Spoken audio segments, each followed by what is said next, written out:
ಆಯ್ತಪ್ಪ, ಈ ಸೂತ್ರಧಾರಿ ನೋಡಕ್ ಥಿಯೇಟರ್ಗೆ ಯಾಕೆ ಬರ್ಬೇಕು ಜನ? ಹಂಗ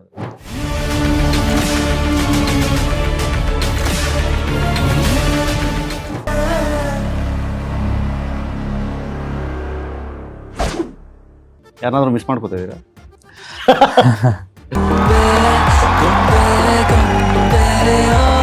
ಕಲ್ಕೊಳ್ಳೋಂಥದ್ದು ಏನಿಲ್ಲ. ಸೊ ನಾವೇನು ಎನಿಮೀಸ್ ಅಲ್ಲ. ಅವ್ರು ಬಂದು ನನ್ಗೆ ಅಪ್ರೋಚ್ ಮಾಡಿದಾಗ ಫಸ್ಟ್ ನಾನು ಕೇಳಿದ ಪ್ರಶ್ನೆ ಇದೆ, ಸರ್ ನನ್ನ ಯಾಕೆ ಪೊಲೀಸ್ ಮಾಡ್ಬೇಕಂತ ಅನ್ಕೊಂಡಿದ್ದೀರಾ ನೀವು ಅಂತ. ಸಿಂಗರ್ ಆಕ್ಟರ್ ಎರಡರಲ್ಲಿ ಯಾವುದು?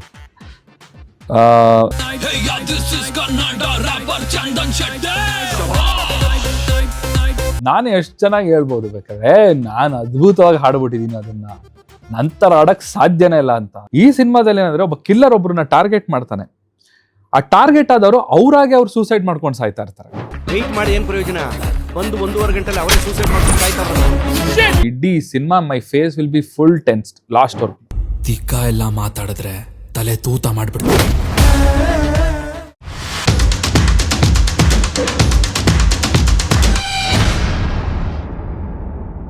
ನಮಸ್ಕಾರ, ಸ್ವೀಟ್ ಪ್ಲಸ್ ಕರ್ನಾಟಕದ ವಿಶೇಷ ಸಂದರ್ಶನಕ್ಕೆ ಸ್ವಾಗತ. ನಾನು ನಿಮ್ಮ ಕಿರಿಕೀರ್ತಿ. ಸುಮಾರು ದಿನ ಆಗಿತ್ತು ಯಾರ್ದು ಇಂಟರ್ವ್ಯೂಸ್ ಮಾಡಿರಲಿಲ್ಲ, ಬರೀ ವಿಡಿಯೋಸ್ಗಳಿಗೆ ಮಾತ್ರ ಸೀಮಿತ ಆಗಿತ್ತು. ಆದರೆ ಇವಾಗ ಅನಿವಾರ್ಯವಾಗಿ ಒಂದು ಇಂಟರ್ವ್ಯೂ ಮಾಡಬೇಕಾದ ಪರಿಸ್ಥಿತಿ. ಯಾಕಂದರೆ ಗೆಳೆಯ ಸಹೋದರ ಚಂದನ್ ಶೆಟ್ಟಿ ಬಿಗ್ ಸ್ಕ್ರೀನ್ ಮೇಲೆ ಮಿಂಚೋಕೆ ರೆಡಿಯಾಗಿದ್ದಾರೆ. ಸೊ ಹಾಗಾಗಿ ತಮ್ಮಲ್ಲಿ ನೋಡಿದ ತಕ್ಷಣ ಗೊತ್ತಾಗಿರುತ್ತೆ ಚಂದನ್ ಶೆಟ್ಟಿ ಜೊತೆ ಇಂಟರ್ವ್ಯೂ ಮಾಡ್ಕೊಂಡು ಬಂದವನೇ ಕಿರಿಕೀರ್ತಿ ಅಂತ. ಸೊ ಯಾವ ಕಾರಣಕ್ಕೆ ಅನ್ನೋದನ್ನು ಮಾತಾಡಲಿಕ್ಕೆ ಇವತ್ತು ನಾನು ಚಂದನ್ ಶೆಟ್ಟಿ ಜೊತೆಗಿದ್ದೀನಿ. ಕಾರಣ ಇಷ್ಟೇ, ಸೂತ್ರಧಾರಿ ಸಿನಿಮಾದ ಹೀರೋ ಅನ್ನೋದಕ್ಕಿಂತ ಸೂತ್ರಧಾರಿಯ ಪಾತ್ರಧಾರಿ ಅಂದ್ರು ಅವರು.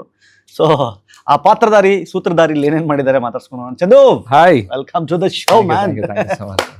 ಮತ್ತೆ ಏನಿದೆ ಸೂತ್ರಧಾರಿ? ಸೂತ್ರಧಾರಿ ಮೇ 9ನೇ ತಾರೀಕು ರಿಲೀಸ್ ಆಗ್ತಾ ಇದೆ. ಹೌದು, ಅದೆಲ್ಲ ಗೊತ್ತಾಯ್ತು. ಏನ್ ಸಿನಿಮಾದಲ್ಲಿ ಏನಿದೆ ಅದರಲ್ಲಿ? ನಾನು ಎನ್ನೆ ಫೋನ್ ಮಾಡಿದಾಗ ಕೇಳಿದೆ ಚಂದುಗೆ, ಏನ್ ಬ್ರೋ ಹೀರೋ ಆಗ್ತಾ ಇದೀರಾ ಅಂದ್ರೆ, ಹೀರೋ ಅಲ್ಲ ಬ್ರೋ ಅಂತ. ಮತ್ತೆ ಅಂದ್ರು ಆಕ್ಟರ್ ಅಷ್ಟೇ ಬ್ರೋ, ನಾನು ಯಾವತ್ತೂ ಹೀರೋ ಆಗೋಕ್ಕೋಸ್ಕರ ಸಿನಿಮಾ ಮಾಡಲ್ಲ ಬ್ರೋ, ಆಕ್ಟರ್ ಆಗೋಕ್ಕೋಸ್ಕರ ಮಾಡ್ತೀನಿ ಅಂತ. ಅದಕ್ಕೆ ಆ ಪಾತ್ರಧಾರಿಯನ್ನು ಮಾತಾಡ್ಸೋಣ ಅಂತ. ಯಾಕೆ ಹೀರೋ ಅಲ್ಲ? ಅದನ್ನೇ ಅದೇ ಮಾತಿಂದ ಸ್ಟಾರ್ಟ್ ಮಾಡ್ತೀನಿ. So I want to be called myself as an actor. ನನ್ನ ಆಕ್ಟಿಂಗ್ ನ ನೋಡಿ ಪ್ರೇಕ್ಷಕರು ನನಗೆ ಹೀರೋ ಸ್ಥಾನ ಕೊಡ್ತಾರಾ ಇಲ್ವೋ ಅನ್ನೋದು ನನಗೆ ಬೇಕಾಗಿದೆ. ಸೊ ನನಗೆ ಯಾವತ್ತೂ ನಾನೊಬ್ಬ ಆಕ್ಟರ್ ಅಂತ ಹೇಳಕ್ಕೆ ಇಷ್ಟಪಡ್ತೀನಿ. ಪ್ರೇಕ್ಷಕರು Chandan Shetty is a hero ಅಂತಂದ್ರೆ ಅದಕ್ಕಿಂತ ದೊಡ್ಡ ಸಂತೋಷ ಬೇರೆ. ಈ ಸಿಂಗರ್ ಆಕ್ಟರ್ ಎರಡರಲ್ಲಿ ಯಾವುದು?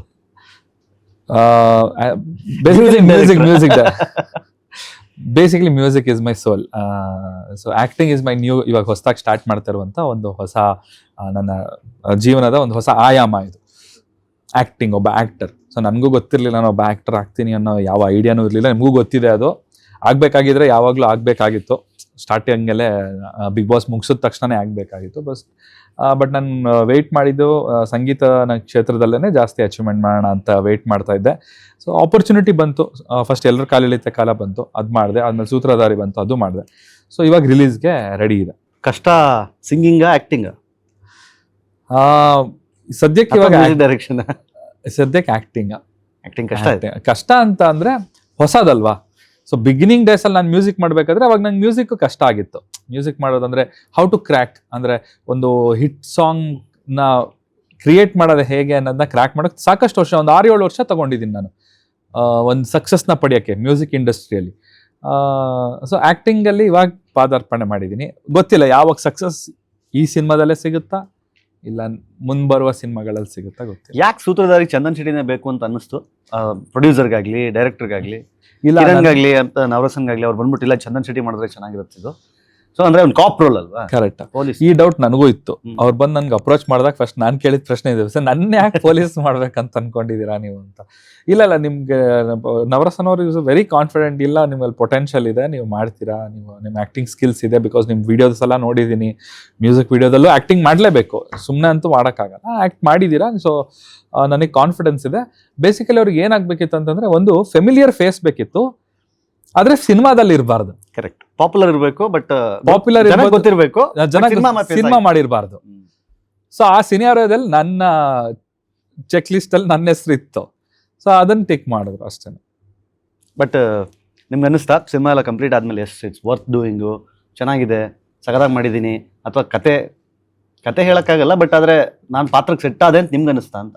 ಅಂದ್ರೆ ನನಗೆ ಅನ್ಸತ್ತು ಓಕೆ, ಅದು ಮ್ಯಾಟ್ರ್ ಆಗಲ್ಲ. ಬಟ್ ನೀವೆಷ್ಟು ಕಾನ್ಫಿಡೆಂಟ್ ಆಗಿ ಹೇಳ್ತೀರಾ, ಜನಕ್ಕೆ ಅಷ್ಟು ಕಾನ್ಫಿಡೆಂಟ್ ಅನ್ಸುತ್ತೆ. ಇಲ್ಲ, ನಾನ್ ಎಲ್ಲ ಓವರ್ ಆಲ್ ಎಲ್ಲ ನೋಡಾದ್ಮೇಲೆ ಸರ್ ನಾನು ಮಾತು ಹೇಳ್ತೀನಿ ಕೇಳಿ. ಇವಾಗ ನಾನು ಹಾಡ್ತೀನಿ ಅಂತ ನಾನು ಹೇಳ್ತೀನಿ, ಹಾಡು ಬಿಡ್ತೀನಿ, ನಾನ್ ಸಕ್ಕತ್ತಾಗಿ ಆಡಿದೀನಿ ಅಂತ ನಾನು ಹೇಳಕ್ ಆಗದೇ ಇಲ್ಲ. It's not possible.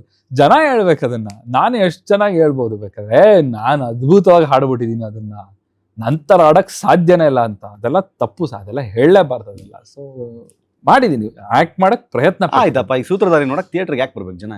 ಖಂಡಿತ ಈ ಪಾಯಿಂಟಿಗೆ ನಾನು ಹೇಳ್ತೀನಿ. ಇಷ್ಟು ದಿನ ನಾನೊಂದು ಸಸ್ಪೆನ್ಸ್ ಥ್ರಿಲ್ಲರ್ ಸಿನಿಮಾ ನೋಡಿದ್ರೆ, ಒಬ್ಬ ಕಿಲ್ಲರ್ ಇರ್ತಾನೆ, ಒಬ್ಬರನ್ನ ಟಾರ್ಗೆಟ್ ಮಾಡ್ತಾನೆ ಸಾಯಿಸ್ಬೇಕು ಅಂತ. ಅವ್ರನ್ನ ಹೋಗ್ಬಿಟ್ಟು ಹೆಂಗೋ ಒಂದು ಸಾಯಿಸ್ತಾನೆ, ಹೆಂಗೋ ಚುಚ್ಚಿ ಸಾಯಿಸ್ತಾನ, ಇಲ್ಲ ಅಂತಂದ್ರೆ ತಳ್ಳಿ ಸಾಯಿಸ್ತಾನ, ಇಲ್ಲ ಏನೋ ಒಂದು ನೋಡಿದೀವಿ ನಾವು ಸಾಕಷ್ಟು ಸಿನಿಮಾಗಳಲ್ಲಿ. ಹೆಂಗೋ ಒಟ್ಲ ಸಾಯಿಸ್ತಾನೆ ನೋಡಿದೀವಿ. ಈ ಸಿನಿಮಾದಲ್ಲಿ ಏನಂದ್ರೆ, ಒಬ್ಬ ಕಿಲ್ಲರ್ ಒಬ್ಬರನ್ನ ಟಾರ್ಗೆಟ್ ಮಾಡ್ತಾನೆ. ಆ ಟಾರ್ಗೆಟ್ ಆದವರು ಅವ್ರಾಗೆ ಅವ್ರು ಸೂಸೈಡ್ ಮಾಡ್ಕೊಂಡು ಸಾಯ್ತಾ ಇರ್ತಾರೆ. ಟಾರ್ಗೆಟ್ ಮಾಡಿದವ್ರೆ ಅಲ್ಲ, ಇವಾಗ ಕಿಲ್ಲರ್ ಒಬ್ಬರನ್ನ ಟಾರ್ಗೆಟ್ ಮಾಡ್ತಾನೆ, ಅವನೇ ಸತ್ತೋಗ್ಬಿಡ್ತಾನೆ ಸೂಸೈಡ್ ಮಾಡ್ಕೊಂಡು. ಸೊ ಇದನ್ನ ಸಾಲ್ವ್ ಮಾಡಕ್ಕೆ ಬರುವಂತ ಆಫೀಸರ್ ನಾನು. ಅದು ಯಾಕೆ ಸಾಯ್ತಾರೆ, ಹೆಂಗೆ ಸಾಯ್ತಾರೆ, ಅಷ್ಟು ಒಂಥರ ಮೈಂಡಿಗೆ ಸಖತ್ ಸ್ಟ್ರೈನ್ ಆಗ್ತಾ ಇರುತ್ತೆ ಇಡೀ ಸಿನಿಮಾದಲ್ಲಿ. ನನಗೆ ಫಸ್ಟ್ 20 minutes ಮಾತ್ರ ನನ್ನ ಕ್ಯಾರೆಕ್ಟರ್ ಇಂಟ್ರೊಡಕ್ಷನ್. ಸೈಕಲಾಜಿಕಲ್ ಥ್ರಿಲ್ಲರ್ ಇದು ಅಥವಾ ಆಕ್ಷನ್ ಥ್ರಿಲ್ಲರ್? ಅದನ್ನ ನಾವೇನು ಇವಾಗ ರಿವೀಲ್ ಮಾಡಕ್ ಹೋಗೋದಿಲ್ಲ. ಸೊ ಅದು ಸಿನಿಮಾ ಲಾಸ್ಟ್ ಫೈಟ್ ಮಾಡಿದೀರಾ ಸಮಯ? ಫೈಟ್ಸ್ ಇಲ್ಲ, ಚೇಸ್ ಇದೆ, ಹೊಡೆದಾಟ ಏನೂ ಇಲ್ಲ ಸಿನಿಮಾದಲ್ಲಿ. ಹೊಡೆದಾಟ ಬಡದಾಟ ಏನೂ ಇಲ್ಲ. ಕಿಲ್ಲರ ಸಿಗಲ್ಲ ನಮ್ಗೆ. ಪಾಪ ಬ್ಲಡ್ ಗಿಡ್ ಎಲ್ಲ ಬರ್ಸಿ ಕೂರ್ಸ್ಬಿಟ್ಟಿದ್ರೆ ಅದು ನಮ್ಮ ಕಡೆಯವ್ರು ಹೊಡೆದಿರ್ತಾರೆ ಅಷ್ಟೇ, ನಾನು ಹೊಡೆದಿಲ್ಲ.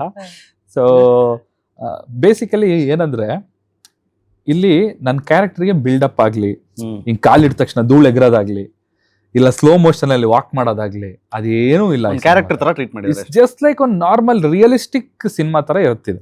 ಒಬ್ಬ ರಿಯಲ್ ಆಗಿ ಒಬ್ಬ ಪೊಲೀಸ್ ಆಫೀಸರ್ಗೆ ಒಂದು ಈ ತರ ಕ್ರೈಮ್ ಕೇಸ್ ನ ಹ್ಯಾಂಡ್ ಓವರ್ ಮಾಡಿದಾಗ ಬಿಗ್ ಆಫೀಸರ್ಸ್ ಅವ್ರ ಕಡೆ, ಸೊ ಅವ್ನು ಯಾವ ರೀತಿ ಅದನ್ನ ಹ್ಯಾಂಡಲ್ ಮಾಡ್ಕೊಂಡು ಹೋಗ್ತಾನೆ ಅನ್ನೋದು ಸಿನಿಮಾ. ಬೇಸಿಕಲಿ ಏನಂದ್ರೆ, ಫಸ್ಟ್ 20 minutes ಮಾತ್ರ ನನ್ನ ಸಿನಿಮಾದಲ್ಲಿ ಸ್ವಲ್ಪ ಸ್ಮೈಲಿಂಗು, ಸ್ವಲ್ಪ ಜಾಯ್ಫುಲ್ ಅಷ್ಟು ಮಾತ್ರ ಇರುತ್ತೆ. ಆಮೇಲೆ ಒಂದು ಟ್ವಿಸ್ಟ್ ಇಂದ ಇಡೀ cinema my face will be full tensed last ವರ್ಗು. ಹೌದಾ? ಸೊ ಆತರ ಕ್ಯಾರಿ ಮಾಡ್ಕೊಂಡು ಹೋಗಿದ್ದೀವಿ. ಸೊ ಇನ್ನು ಉಳಿದ ಕ್ಯಾರೆಕ್ಟರ್ಗಳ ಬಗ್ಗೆ ಹೇಳೋದಾದ್ರೆ, ಹೀರೋಯಿನ್ ತಬ್ಲಾನಾನಿ ಸರ್, ನಾ ಹೀರೋಯಿನ್ ಹೇಳ್ತೀನಿ. ಸೊ ತಬ್ಲಾನಾನಿ ಸರ್ ಬಂದ್ಬಿಟ್ಟು ನನ್ನ ಜೊತೆಗೆ ಇರುವಂತ ಪಿ ಸಿ ಅವರು. ಸೊ ನನ್ನ ಅವರ ಕಾಂಬಿನೇಷನ್ ಸಕ್ಕದಾಗಿ ವರ್ಕ್ ಆಗಿದೆ. ನಂಗೆ ತುಂಬಾ ಖುಷಿ ಆಯ್ತು ಅವ್ರ ಜೊತೆ ವರ್ಕ್ ಮಾಡಿದ್ದು. ಕೌಂಟರ್ಗಳು ತುಂಬಾ ಅವ್ರ ಜೊತೆಗೆಲ್ಲ ಆಕ್ಟ್ ಮಾಡ್ಬೇಕಾದ್ರೆ ಸ್ಟಾರ್ಟಿಂಗ್ ಅಲ್ಲಿ ಸ್ವಲ್ಪ ಜರ್ಕ್ ಹೊಡಿಯುತ್ತಾನೆ. ಅವ್ರುಗಳೆಲ್ಲ ಏನು ಹೊಡೆದವ್ರು ಚಚ್ತಾ ಇರ್ತಾರೆ. ಅವರೆಲ್ಲ ಅಂದ್ರೆ ಅವ್ರಿಗೆ ಗೊತ್ತು, ಒಂದು ಫ್ರೇಮ್ ಎಷ್ಟಿಟ್ಟಿದ್ದಾರೆ ಕೇಳ್ಕೊಳ್ತಾರೆ. ಇಷ್ಟಿಟ್ಟಿದ್ರೆ ಬರೀ ಇಷ್ಟ್ರಲ್ಲಿ ಮಾತ್ರ ಆಕ್ಟಿಂಗ್ ಮಾಡ್ತಾರೆ, ಇಷ್ಟಿಟ್ಟಿದ್ರೆ ಇದೆಲ್ಲ ಆಡ್ ಮಾಡ್ಕೊಂತಾರೆ, ಫುಲ್ ಇಟ್ಟಿದ್ರೆ ಬೇರೆ ತರ ಆಡ್ ಮಾಡ್ಕೊಂತ. ಸರ್ ಇದೆಲ್ಲ ಕಲಿಯಕ್ಕೂ ಸಿಕ್ತು ನಮ್ಗೆ, ಚೆನ್ನಾಗಿತ್ತು. ಆಮೇಲೆ ಅಪೂರ್ವ ಅವರು ಅಷ್ಟೇ, she is also very beautiful actress and talented ಇದ್ದಾರೆ. ಹೇಳಿದ ತಕ್ಷಣ ಗ್ರಾಸ್ ಮಾಡ್ಕೊಳ್ತಾರೆ. ಆಮೇಲೆ ಉದ್ದ ಡೈಲಾಗ್ ಶೀಟ್ಸ್ ಇದ್ರು, ಅದನ್ನ ನೀಟಾಗಿ ಡೆಲಿವರ್ ಮಾಡಿದ್ರು ಡೈಲಾಗ್ಸ್ ಎಲ್ಲ. ಅವರಿಂದನೂ ಐ ಲರ್ನ್ಡ್. ಸೊ ಬೇಸಿಕಲಿ ಏನಂತಂದ್ರೆ, ಸಾಂಗ್ಸ್ ಶೂಟಿಂಗ್ ಅಲ್ಲಿ ಇದ್ದಾಗ ಜೋರಾಗಿ ಸಾಂಗ್ ಹಾಕ್ತಾರೆ. ಅಲ್ಲಿ ಸಾಂಗ್ ಜೋರಾಗಿ ಬರ್ತಿರುತ್ತೆ, ಅಕ್ಕಪಕ್ಕ ಎಲ್ಲ ಡ್ಯಾನ್ಸರ್ಸ್ ಡ್ಯಾನ್ಸ್ ಮಾಡ್ತಿರ್ತಾರೆ, ನಾವು ಫುಲ್ ಆಟಿಟ್ಯೂಡ್ ಅಲ್ಲಿ ಹಿಂಗೆ ಎಲ್ಲ ಅಂತ ಇರ್ತೀವಿ, ಅದು ಆರಾಮಾಗಿ ಹೋಗ್ಬಿಡುತ್ತೆ. ಬಟ್ ಇಲ್ಲಿ ಸುಮ್ನೆ ಹಿಂಗ್ ಇಟ್ಬಿಟ್ಟು ಸೈಲೆನ್ಸ್ ಆಕ್ಷನ್ ಆಗಿರುತ್ತಲ್ಲ, ಅದು ಮಜಾ. ನೀವೇ ಬೇಕಂದಂಗೆ ರೆಡಿ ಮಾಡ್ಕೊಳ್ಳೋ. ಸೊ ಅದು that was a very different experience. ಈ ಸಿನಿಮಾದಲ್ಲಿ ತುಂಬಾ ಕಲ್ತಿದ್ದೀನಿ. ಮೇ ಬಿ ಮುಂಬರುವ ಸಿನಿಮಾಗಳು ಇನ್ನೂ ಹೆಚ್ಚಿನ ಪ್ರಯತ್ನ ಮಾಡ್ತೀನಿ ಆಕ್ಟಿಂಗ್ ಮಾಡ್ಲಿಕ್ಕೆ. ಹೆಂಗೆ ಕ್ಯೂ ಇದೆಯಾ ಈಗ ನೆಕ್ಸ್ಟ್? ಇಲ್ಲ, ಏನು ಕೇಳಿಲ್ಲ. ಬಂತು ಒಂದಷ್ಟು ಇದಕ್ಕೆ, ಬಟ್ ನಾನು ಹೇಳ್ದೆ ಸರ್ ಪ್ಲೀಸ್ ವೇಟ್ ಮಾಡಿ, ನೋಡಿ ಫಸ್ಟ್ ನನ್ನ ಆಕ್ಟಿಂಗ್ ಸ್ಕಿಲ್ಸ್, ನನಗೆ ಆಕ್ಟಿಂಗ್ ಬರುತ್ತೆ ಅಲ್ವ, ನೀವು ಫಸ್ಟ್ ನೋಡಿ, ನನ್ನ ಆಕ್ಟಿಂಗ್ ಇಷ್ಟ ಆದ್ರೆ ಆಮೇಲೆ ಬೇಕಾದ್ರೆ ಮಾತಾಡೋಣ ಅಂತ ಅಂದ್ಬಿಟ್ಟು ಎಲ್ಲ ಹೋಲ್ಡ್ ಮಾಡಿಟ್ಟು. As a singer, as a musician, Karnataka ನಿಮ್ಮನ್ನ ತುಂಬಾ ಬಾಚ್ ತಪ್ಕೊಂಡ್ಬಿಟ್ಟಿದೆ. ಅಂದ್ರೆ ನಮ್ಮ ಹುಡುಗ ಚಂದು ಬಿಗ್ ಬಾಸ್ ವಿನ್ನರ್ ಮಾಡೋ ತನಕನೂ ಬಿಟ್ಟಿಲ್ಲ, ಅಲ್ಲಿ ತನಕನೂ ಚೆನ್ನಾಗಿ ನೋಡ್ಕೊಂಡಿದೆ. ಸೊ ಇವಾಗ ನಿಮ್ಮ ಆಡಿಯನ್ಸ್ಗೆ ಅಥವಾ ಫ್ಯಾನ್ಸ್ ಅಂತ ಹೇಳಲ್ಲ ನಾನು, ನಿಮ್ಮನ್ನು ಇಷ್ಟಪಡೋರಿಗೆ, ಯಾವಾಗಲೂ ನಾನು ಅದನ್ನ ಹೇಳ್ತೀನಿ, ನಿಮ್ಮನ್ನು ತುಂಬ ಇಷ್ಟಪಡೋರಿಗೆ, ನಾವು ಆಲ್ರೆಡಿ ಆ ಮೈಂಡ್ಸೆಟ್ಗೆ ಹೋಗೋದು ಬೇಡ, ನಮ್ಮನ್ನು ತುಂಬ ಇಷ್ಟಪಡೋರಿಗೆ ಏನು ಹೇಳ್ತೀರಾ? ಈ ಸಿನಿಮಾ, ನಂದೊಂದು ಸಿನಿಮಾ ಬಂದಿದೆ. ಎಸ್, ಸೂತ್ರಧಾರಿ ಚಂದನ್ ಶೆಟ್ಟಿ ನಿಮ್ಮ ಮನೆ ಹುಡುಗ ಆ್ಯಕ್ಟ್ ಮಾಡಿರುವಂಥ ಸಿನಿಮಾ. ಇಷ್ಟು ದಿನ ನನ್ನ ಹಾಡುಗಳನ್ನ ನಿಮ್ಮ ಮನೇಲಿ ಏನೇ ಫಂಕ್ಷನ್ ಆಗಲಿ, ನಾನು ಬರ್ತೀನೋ ಬಿಡ್ತೀನೋ, ನನ್ನ ಹಾಡುಗಳ ಮುಖಾಂತರ ನೀವೆಲ್ಲ ಎಂಜಾಯ್ ಮಾಡಿದ್ದೀರಾ, ನನ್ನನ್ನು ಭಾಗಿ ಮಾಡ್ಕೊಂಡಿದ್ದೀರಾ. ನಿಮ್ಮ ಒಂದು ಮನೆ ಫಂಕ್ಷನ್ಗಳಲ್ಲಾಗಲಿ, ನಿಮ್ಮ ಒಂದು ಖುಷಿಲಿ ನನ್ನ ಸೇರಿಸ್ಕೊಂಡಿದ್ದೀರಾ. ನನ್ನ ಅಪ್ಕೊಂಡಿದ್ದೀರಾ. ಅದೇ ರೀತಿ ನಿಮ್ಮ ಮನೆ ಹುಡುಗ ಒಂದು ಸಿನಿಮಾದಲ್ಲಿ ಆ್ಯಕ್ಟ್ ಮಾಡಿದ್ದಾನೆ ಆ್ಯಸ್ ಅ ಲೀಡ್ ಆ್ಯಕ್ಟರ್. ನಿಮ್ಮ ಪ್ರೀತಿನ ದಯವಿಟ್ಟು ಬಂದು ಥಿಯೇಟರಲ್ಲಿ ನನ್ನ ಸಿನಿಮಾ ನೋಡೋ ಮುಖಾಂತರ ತೋರಿಸಿ ನಿಮ್ಮ ಪ್ರೀತಿನ ನನಗೆ ಕೊಡಿ ಅಂತ ಕೈ ಮುಗಿದು ಕೇಳ್ಕೊಳ್ತೀನಿ. ನಿಮ್ಮ ಸಪೋರ್ಟ್ ನನಗೆ ಮುಂಚೆಯಿಂದನೂ ಕೊಡ್ತಾ ಇದ್ದೀರಾ, ಈಗ ಇನ್ನೂ ಹೆಚ್ಚಿನ ಸಪೋರ್ಟ್ ಕೊಡಿ. ಯಾಕಂತಂದರೆ ಒಂದು ಹೊಸ ಜೀವನಕ್ಕೆ ನಾನು ಹೊಸ ಆಯಾಮದಕ್ಕೆ ನಾನು ಒಂದು ಕಾಲಿಡ್ತಾ ಇದ್ದೀನಿ. ಸೊ ನಿಮ್ಮ ಆಶೀರ್ವಾದವೇ ನನ್ನ ಶ್ರೀರಕ್ಷೆ. ಪ್ಲೀಸ್ ಬಂದು ಸಿನಿಮಾನ ನೋಡಿ ಎಂಜಾಯ್ ಮಾಡಿ. ಈ ಸಿನಿಮಾ ಒಪ್ಕೊಂಡಿದ್ದೆ ಯಾವಾಗ ನೀವು? ಪ್ರಾಬಲ್ 2022. ಓಕೆ. 2022. ಈಗ ರಿಲೀಸ್ ಆಗ್ತಾ ಇದೆ. ಎಸ್. ಯಾರನ್ನಾದ್ರೂ ಮಿಸ್ ಮಾಡ್ಕೋತಾ ಇದ್ದೀರಾ? ಗೊತ್ತಾಯ್ತು ನೀವು ಏನ್ ಕೇಳ್ತಾ ಇದ್ದೀರಾ. ಯಾಕಂದ್ರೆ ಕತೆ ಯಾವಾಗ ಒಪ್ಕೊಂಡ್ರಿ ಅಂತಾನು ಕರೆಕ್ಟ್. ಅವಾಗ ಕತೆ ಒಪ್ಕೊಂಡಾಗ ನಾನು ನಿವೇದಿತಾ ಅವ್ರ ಜೊತೆಲಿದ್ದೆ. ಸೊ ಅವಾಗ ಅವರು ಖುಷಿ ಪಟ್ಟಿದ್ರು ಇದೊಂದು ನಾನು ಪೊಲೀಸ್ ಕ್ಯಾರೆಕ್ಟರ್ ಮಾಡ್ತೀನಿ ಅಂತಂದಾಗ. ಸೊ ಇವಾಗ್ಲೂ ಕೂಡ ಅವ್ರು ಖಂಡಿತ ಖುಷಿ ಪಡ್ತಾರೆ. ಅವ್ರಿಗೆ ಆಕ್ಚುಲಿ ನಾನು ಫೋನ್ ಮಾಡಿ ಕೂಡ ಇನ್ವೈಟ್ ಮಾಡಿದೆ, ಸೆಲೆಬ್ರಿಟಿ ಶೋ ಇದೆ ಬನ್ನಿ ನಮ್ಮ ಸಿನಿಮಾ ನೋಡಿ ಅಂತ. ಬಿಕಾಸ್ ಏನಿಲ್ಲ ಅದ್ರಲ್ಲಿ ಕಲ್ಕೊಳ್ಳೋಂಥದ್ದು ಏನಿಲ್ಲ.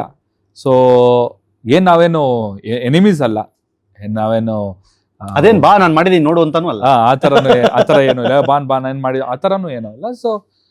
ಸೊ ಕೆಟ್ಟಗಳಿಗೆ ಕೆಲವೊಂದು ಬಂದಿದೆ, ಅದೇ ರೀತಿ ಸಾಕಷ್ಟು ಒಳ್ಳೆಯ ಗಳಿಗೆಗಳನ್ನ ಕೂಡ ನಾವು ಒಟ್ಟಿಗೆ ಕಳೆದಿದ್ದೀವಿ. ಸೊ ಯಾವ್ದೋ ಒಂದು ಕಾರಣಕ್ಕೆ ನಾವು ಯಾರಿಬ್ರು ಕುತ್ಕೊಂಡು ಮಾತಾಡ್ತಾ ಇದೀವಿ. ಸೊ ಹಾಗಾಗಿ ಮನಸ್ಸಲ್ಲಿ ನನಗೆ ಆ ಥರದ್ದು ದ್ವೇಷ ಅಂತ ಏನಿಲ್ಲ ಅವ್ರ ಮೇಲೆ. ಸೊ ಅವರು ಒಳ್ಳೆ ಟ್ಯಾಲೆಂಟೆಡ್, ತುಂಬ ನಮಗೂ ಆ ಟೈಮಲ್ಲಿ ತುಂಬ ಸಪೋರ್ಟ್ ಮಾಡಿದರು. ಸೊ ಇವಾಗ ಕರೆಯೋದು ನನಗೆ ಒಂದು ಧರ್ಮ ಅಂತ ಅನ್ನಿಸ್ತು.